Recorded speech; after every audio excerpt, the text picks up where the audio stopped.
నమస్తే, welcome to RP7 TV news. Karimnagar Congress party parliament అభ్యర్థి వెలిచాల రాజేంద్రరావు గెలుపుకు కృషి చేస్తూ మాజీ ఎమ్మెల్యే మరియు 8వ జోనల్ ఇన్ఛార్జ్ కోడూరు సత్యనారాయణ గౌడ్ ఆధ్వర్యంలో కరీంనగర్ మున్సిపల్ కార్పొరేషన్ 31వ డివిజన్ లక్ష్మీనగర్ ప్రాంతంలో గడప గడపకు కాంగ్రెస్ ప్రచారాన్ని నిర్వహించడం జరిగింది.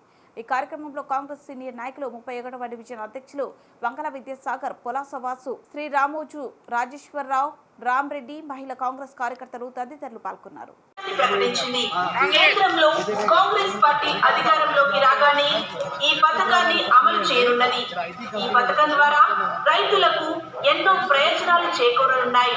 అందుకే మీ అమూల్యమైన ఓటు ముద్ర శ్రీ వెలిచాల రాజేంద్రరావు గారికి వేసి కరీంనగర్ పార్లమెంట్ అభ్యర్థిగా భారీ మెజారిటీతో గెలిపించండి. రైతు పండించిన ఉత్పత్తులకు సరైన ధర కల్పించడం కోసం స్వామినాథన్ కమిటీ సిఫారసులను అనుసరించి మద్దతు ధర అంటే MSPకు చట్టబద్ధత కల్పించడం జరుగుతుంది. రైతులకు పంట రుణాల మాఫీ పథకాన్ని పటిష్టంగా అమలు చేసేందుకు ప్రత్యేక కమిషన్ ఏర్పాటు చేయడం జరిగింది.